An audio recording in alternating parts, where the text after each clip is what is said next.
Okay, welcome to the video on how to basically do assignment 7. I just want to walk you through step by step because it can get a little tricky at times, and frankly I'm not there in person for the Wilsonville people. Oh, sorry, Portland Metro. So let's get started.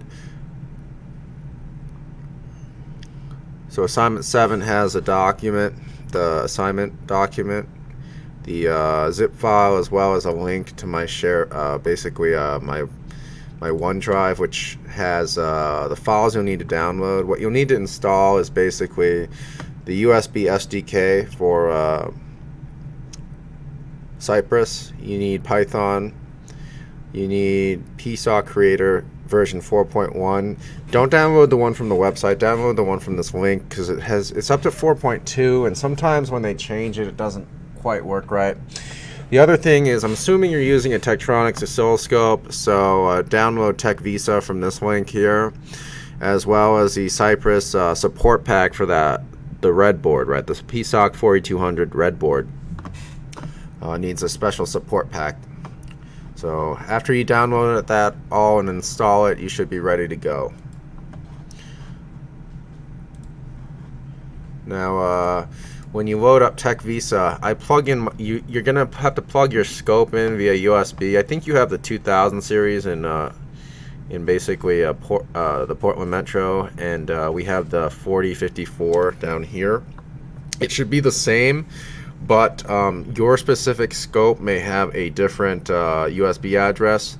So this is how you access a USB address. You just go here to basically launch the instrument manager, and you'll get this address over here. Now, you also have to download the software password check zip files. We'll save that.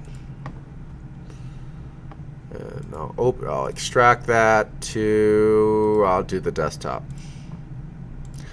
Actually, I don't know if it's going to extract to assignment 7.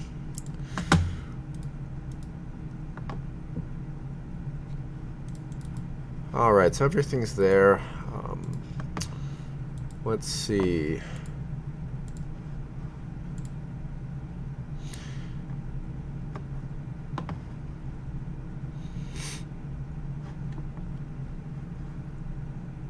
So this is basically going to be your lab setup. Oops, can't touch that. So basically, you got to get a little breadboard over here. You got to get a little breadboard, stick it in over here.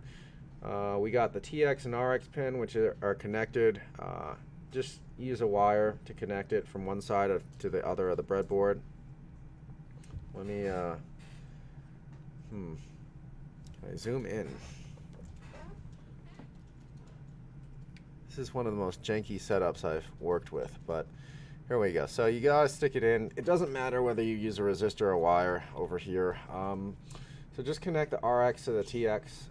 This board was basically soldered together, or one board, and I broke it apart. Primarily because of what I told you before.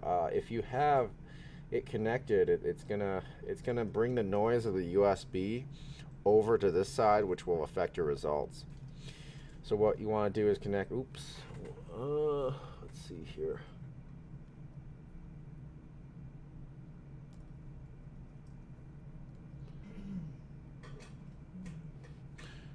Okay, that looks good. So now on this side, what I've done is I have basically connected a current sense resistor, or a current monitoring resistor, to the circuit. Try to be gentle with it because I have a couple spares in Portland in here, but we don't have that many extras. So what we're going to do is the blue and red wire get connected to the ground lead of the probe, and for this guy, connect the probe itself to channel 1 of your scope, as well as connect the other side of the probe to the yellow wire. For this pin over here, this yellow wire, we need the probe. You need to get a probe that can be set to 1x. You should have some of those up there. So set this probe to 1x. For the 10x, it's going to attenuate the signal too much. So let me just put that back on there. Okay. leave it there.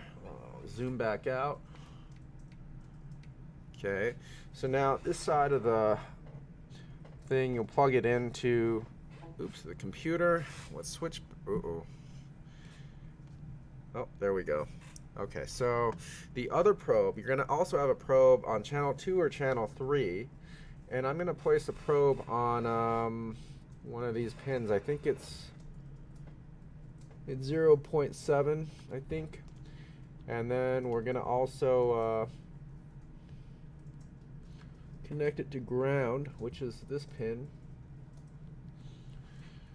And the power supply over here, I have the power supply leads. These two leads going from the power supply to basically VDD and ground over here. Okay. Now the power supply, it's really important. It's really important that we current limit the power supply. So on this particular model, I don't think this is the same as yours, but I'm going to set the 6 volt input and do display limit. I'm going to set it to 5 volts. And let's see, Then I'm going to switch over to current, and we really don't want 5 amps. So we're going to lower it. At most, you'll probably need at most 20 milliamps on the system. So remember, set your current limit before turning it on. Don't blow it up. We don't have a lot of spares. Remember to connect VDD to the plus and ground to the minus terminal on your power supply over here onto this board. So again, the probes, the 1X probe goes on channel 1, which is connected to the yellow wire. The other side of that is connected, the ground side of your probe is connected to basically the red and blue wire. And then channel 2 or 3, I like to use channel 3 because it's purple. We'll connect this channel 2 or 3 to the trigger pin. That'll be your trigger pin. Okay, so that's our physical setup. So let's go to Device Manager and make sure that our PSOC is detected. Our PSOC's USB to UART is connected. Okay, so it comes up as USB COM port 6. It'll definitely come up as a different port on your computer, most likely. So it is connected. So again, we need the PSOC kit, we need the breadboard, we need jumper wires, or just wires. We need our zipped up example code. We need the 1X probe connected to the yellow side, the 10X probe connected to the trigger pin. We need the power supply. The bench power supply is very important in this experiment and subsequent experiments. We need our oscilloscope as well. The 2000 series should just work just as fine. So let's see, pin out. Trigger is on pin 0.7, so it is the correct pin. Okay, so again, we did go and limit the power supply to 10 to 20 milliamps, 5 volts. We did connect it as shown here, or as I showed before. Okay, so now let's go ahead and launch PSOC. So let's see here. So I'm going to go ahead and double click the password, software password checker in that unzipped folder. Wait for PSOC to launch.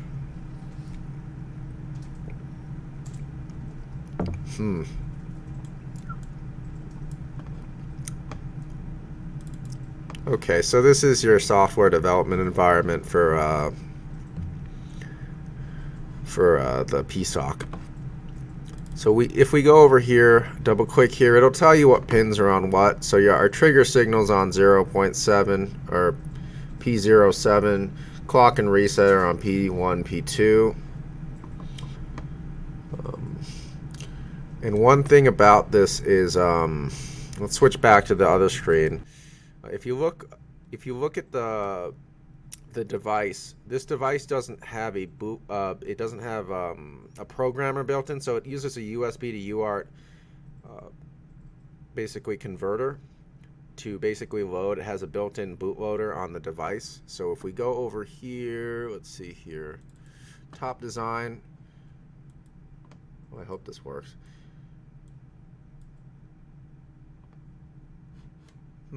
Please update the component by the project. Update components. Let's see whether this works. I hope it works. Okay.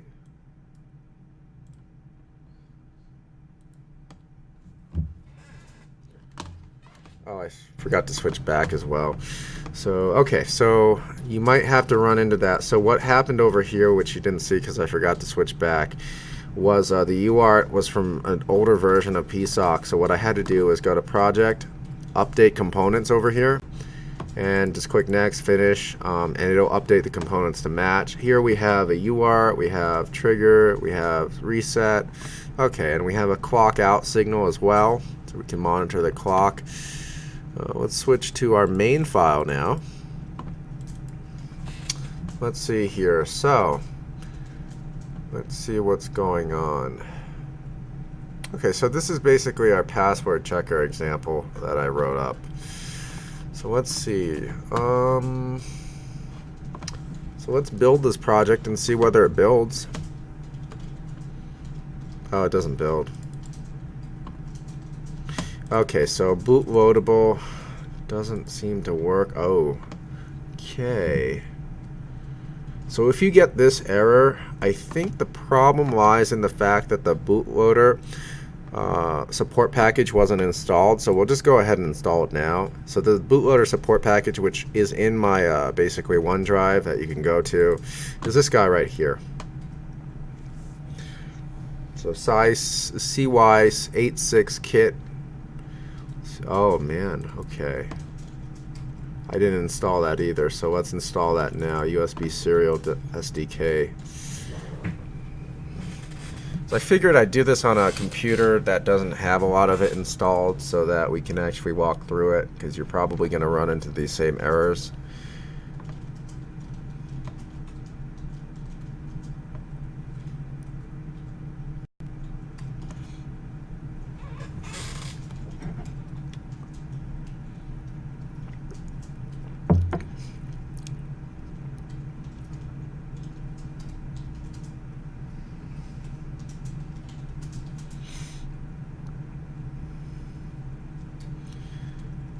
Hope it doesn't have to install some dependencies or something. It's going to take forever.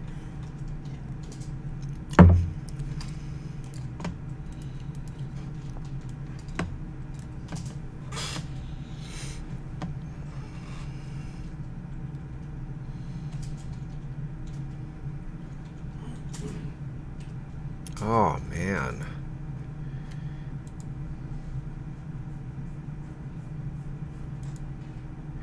I don't know anyone who's ever actually read through the license agreement for this. Probably tell me to, like, my soul belongs to them now and I wouldn't know. Whatever.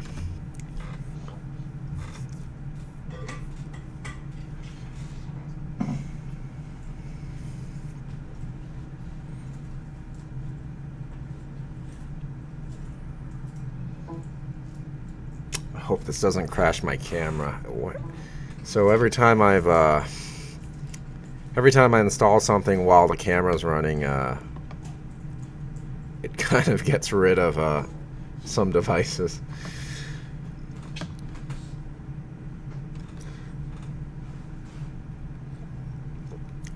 Oh wow.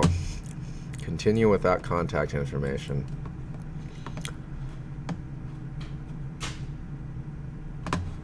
Alright, the USB SDK is installed. I guess we can install the support package now, which was this file right here.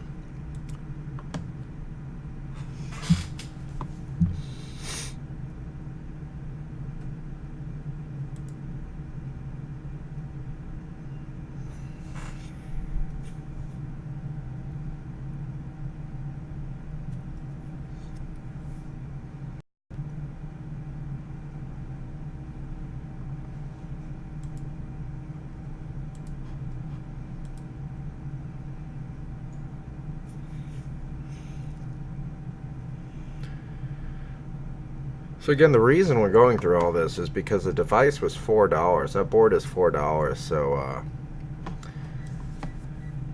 I can't complain, right? It has to use a built-in bootloader, the software bootloader on the device itself, and load via USB to UART interface.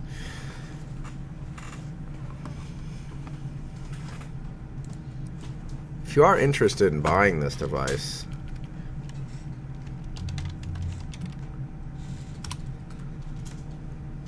I believe it's still available for $4. Might as well go shopping while we wait for it to install.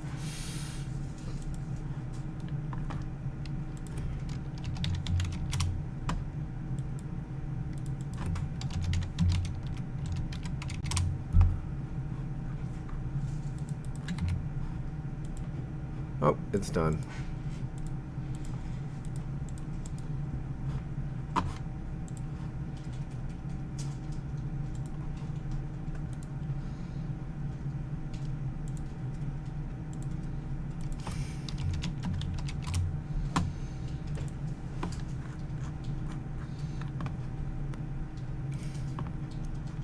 Okay, so here it is.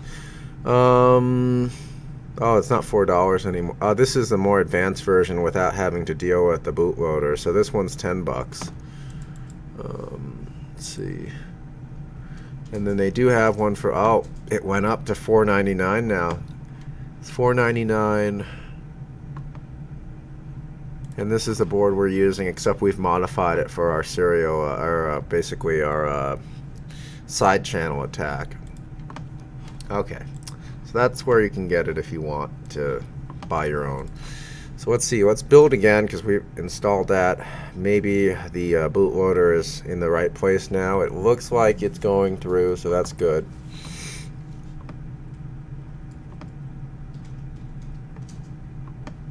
Alright, so in order to program the board now, what I need to do is put it into bootloader configuration mode. So I'm gonna hold, oh, the camera died.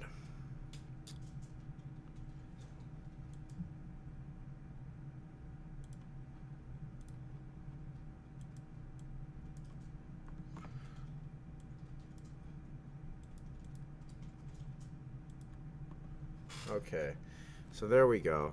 So what I'm going to do is hold down this push button on the board and push the on, and this LED should start flashing to indicate it's basically in a bootloader mode. Okay.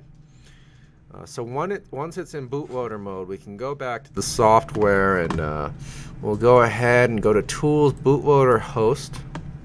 And this is somewhat finicky sometimes, so I'm going to go and click USB Serial. And I think when you're in bootloader mode, it's 11.5200.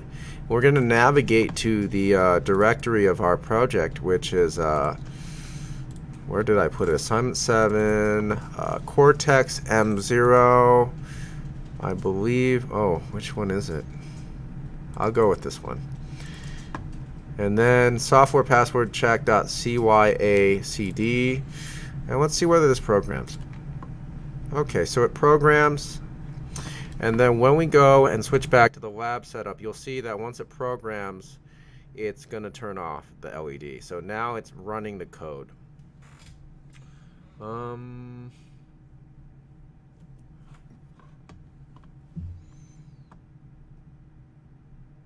Okay, so what do we do now?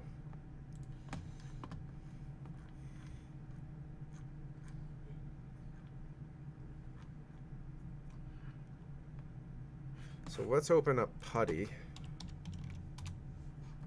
If you do need to install Putty, I'll put it in a link to Putty. I'll put it, let's see. If you do need to install Putty, you can download it from here.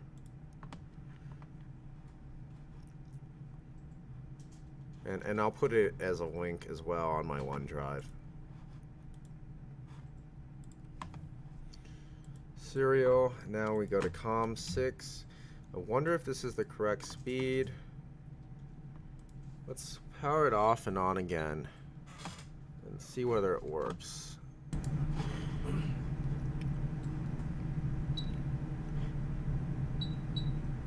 Oops. Is it the right setting?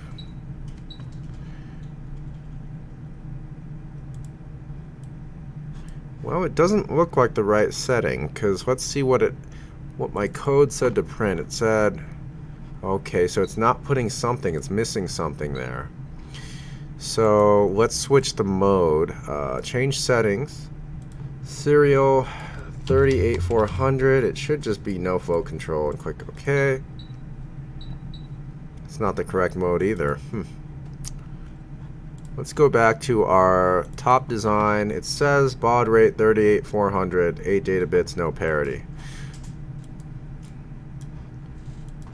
38400, stop bits, no parity. Okay.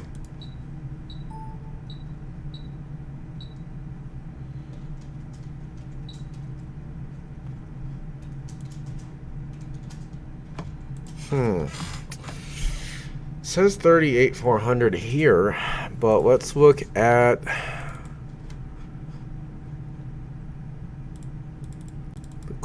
the clock configuration. So UART doesn't seem to be configured correctly. So let's go back to top design, UART, and tell it, okay, it says 9600, stop bit 1, no parity. Okay, so this is wrong.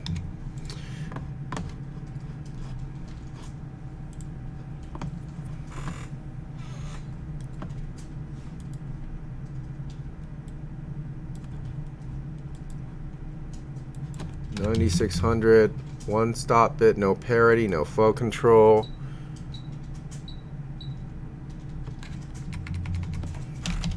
Okay, there we go. Password failed. So now we're at the prompt. Now if I enter the correct password, which should be, what was it, hello? H-E-L-L. Oh, nope. H-E-L-O. Okay, so that was hello. The correct password was hello. So now let's go back to our scope. Okay, so let's go back to our scope. So let's turn on the other channel and basically limit the bandwidth setting on the first channel to 20 megahertz to eliminate the noise. And we're going to have to turn this up quite a bit.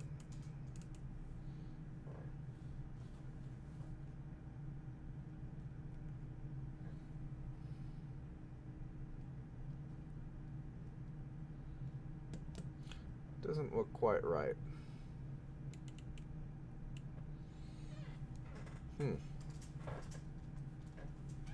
Okay, and we'll turn on AC. So coupling is AC, bandwidth is 20 megahertz limited, right? If we do not limit it, it's gonna really it's not going to, it's gonna have a lot of noise. So I've turned it to 1 millivolt per division. And we see the signal over here. So let's move this down over here.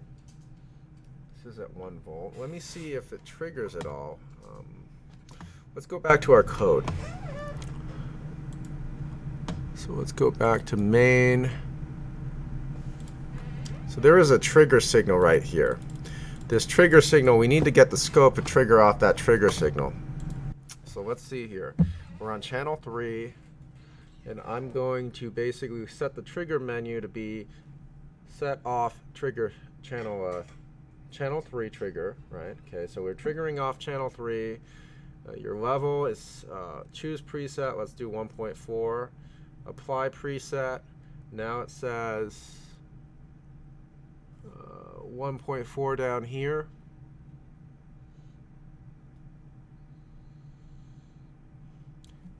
Okay, I'm going to do a single. Well, it's kind of off the screen. I'll move the single buttons over here. So let's go back and try to enter a password again. Okay, so it triggered, it went high when I entered the password, but we still don't have anything. Let me do a single again. Let me scale it in a little and do a single shot. Okay, so it went high. Single. Okay. We'll adjust the position, the horizontal position. Okay, so trigger again.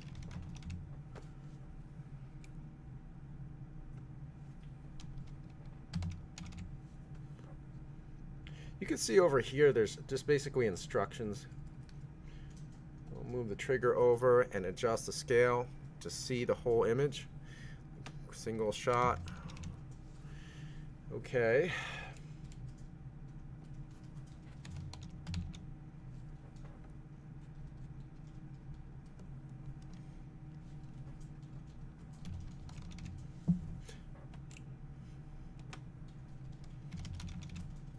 Okay, so this trigger event over here aligns with our code over here, which is basically that the trigger is going to go high over here. Where does the trigger go low?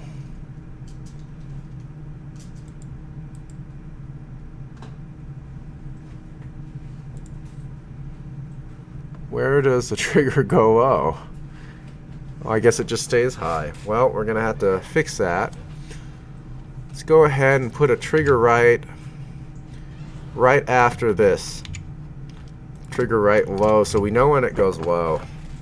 And I'll go ahead and build that again. Of course, we got to go to our, after it's finished, we go to our bootloader, and we go over here to the lab setup, and then we're going to turn it off, press the button, turn it on again, and we got the LED going, so that means it's in bootloader mode. And it finished, so let's go ahead and program it. Uh-oh. Let's unplug it and plug it back in. Sometimes this happens, and I'm glad these things are happening because they'll probably happen to you. Oops, uh-oh. You can't see it, but this camera is literally sitting on a cardboard box.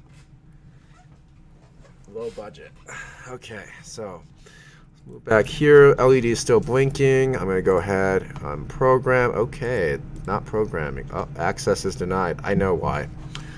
It's because you can't have this up at the same time. So X out of this, and then go back here.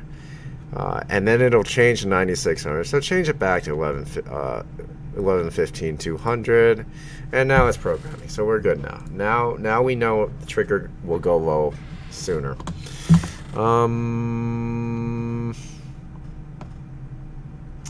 Okay. Let's relaunch PuTTY. Again, the settings were COM6 9600. Now I'm gonna power it on again. Okay. HELLO, password OK. I'm going to switch back to the scope and do a single, type in HELLO. Okay, now we can see it's an even smaller area. Now one of the things you could do, because if you increase the scale enough, you can actually see the operations per clock cycle. So if I were to take it all the way this way, you could see that one clock cycle, the actual operation that's occurring. So something like a store would be a much noisier instruction than you know, an AND or an OR or something like that. So now we know that that's the area of interest, right? So I'm going to zoom in, keep the scale over here. By the way, this is a pet peeve of mine. The auto set button, a lot of you guys use the auto set button way too much, and then you don't understand how to set the signal up, or how to get the scope to display what you want to display. The auto set button is fine. It's really useful. I use it all the time. But the auto set button, it doesn't always pick up what you need to pick up, especially low amplitude signals maybe, or low frequency signals. It's not very good at that. I'm not exactly sure. I guess it depends on which scope you're on, but just come on, learn how to use the scope. And then the pan and zoom. The other thing with that is I've asked for screenshots, right? And when you're asking for a screenshot of something, you want as many data points as possible. And when you use this stupid zoom knob, and this zoom knob is really useful, by the way, but it has its place. When I'm asking for a screenshot, you want to give me as many data points as you can. When you're zooming in, you're losing data points. Okay, so you could use this to figure out where things are, but don't use it. Basically, the final screenshot you hand in to me or anyone else should not probably have the zoom, because the zoom, let's see what happens. I'll show you exactly what happens when I mean. There's data points here, but when you're zooming in, see how this just turns into like smooth? That's just indicative of not enough data points. So let me run that again. Right? So that's less smooth now.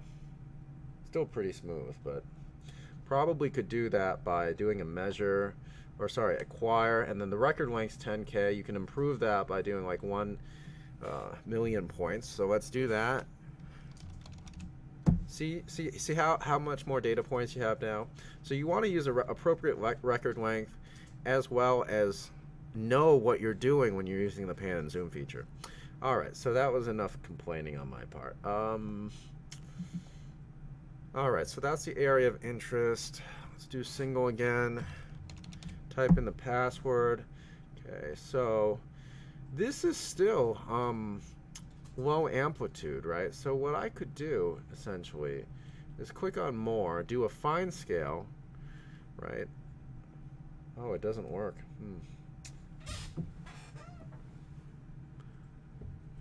Let me just try jiggling the probe a little. These probes are cheap, so sometimes that'll do it. Nope, doesn't do it. And I'll adjust this scale over here, bring it down. I'll bring the trigger out over here.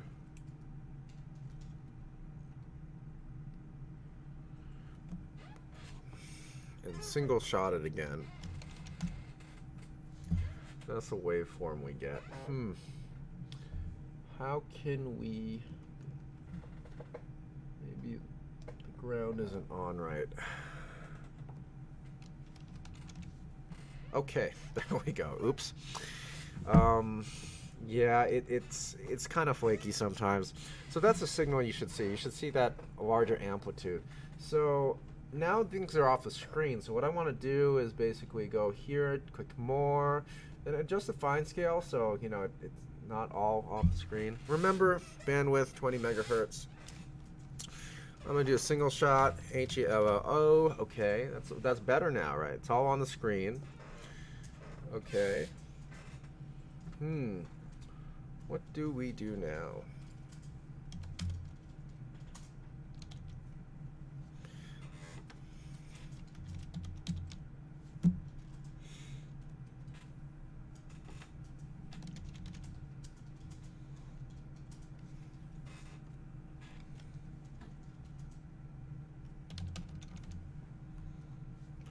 So what can we do to improve the signal?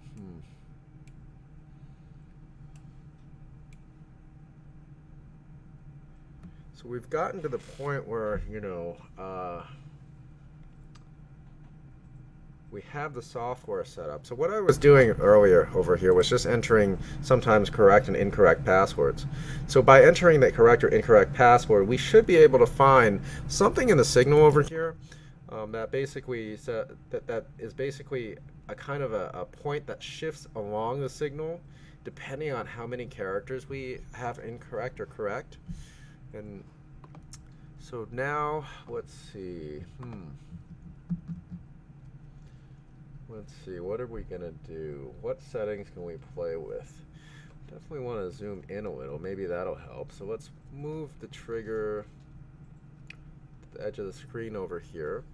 maybe we'll do a single shot again and enter HELLO. Oh. Oops. Well, that didn't work.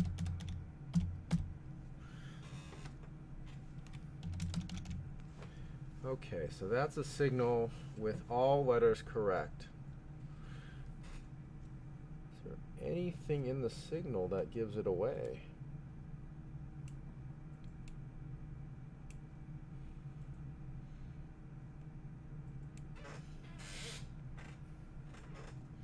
And there's going to be a lot of playing around that you have to do with both this assignment and the next assignment.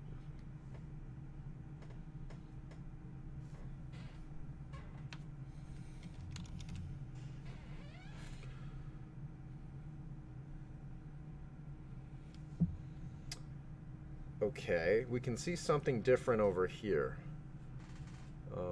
and here. Now, if I enter HE and then wrong password, the trigger is also less. Oops. So let's do that first. This will be easier. So I enter H and then all incorrect characters. The trigger ends up being over here. Okay, so A is over here.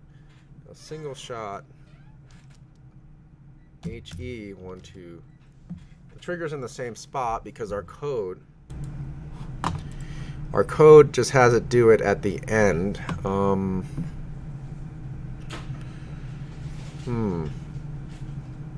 Oh, you know what? This trigger right over here is a kind of far off. So let's put it over here after the for loop, because that'll always increase it. Let's put it over here. We'll just build it again. And let's see.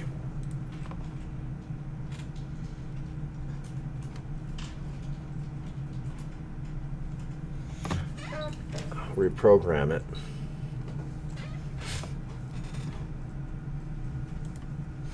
And we'll have to X out a putty. Go ahead and reprogram that, and then we'll relaunch putty again. 6, click open, and then repower cycle it. Oops. Okay. Do a single shot.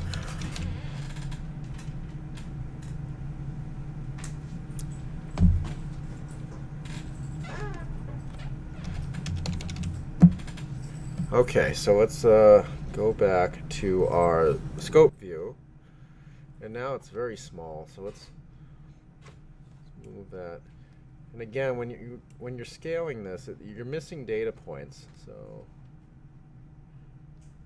okay, so single.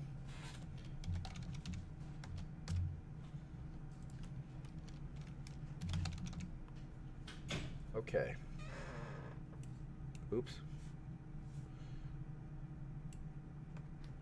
Just going to move into that trigger signal.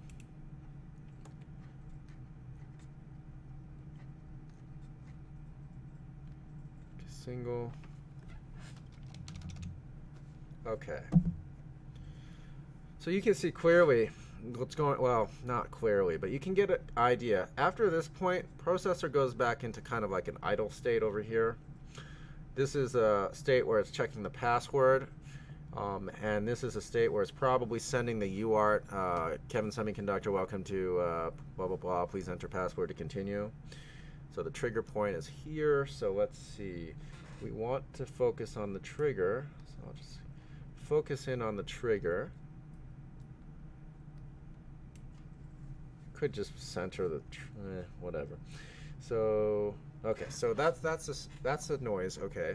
So the signal rather, single, hello, and then we have that. Okay, that was with all passwords correct. Let's do one, oops, with not enough passwords correct. So one thing that gives it away now is using the trigger signal. That'll help you kind of figure out what's going on over here.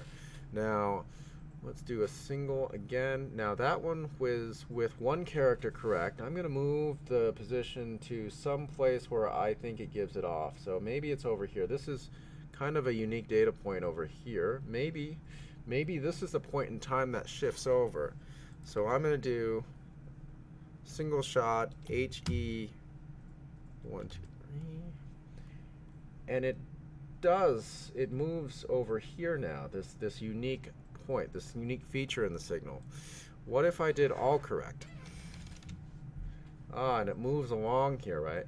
So by taking the differences between the time,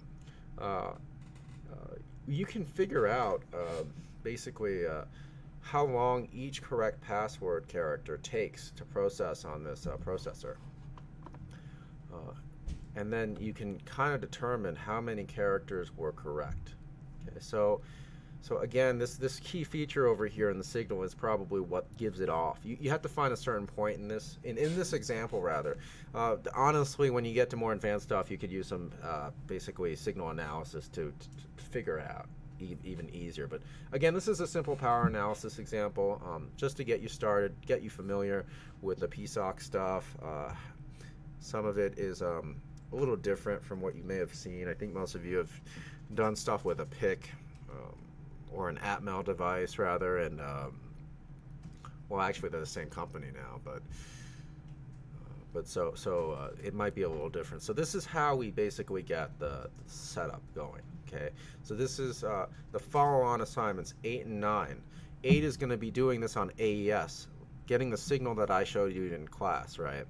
And then for assignment, this is assignment 7, 8, and then 9 is going to be, well, what can you do to basically get rid of that power signature? Or like kind of, we talked about things in class like timing analysis, not timing analysis,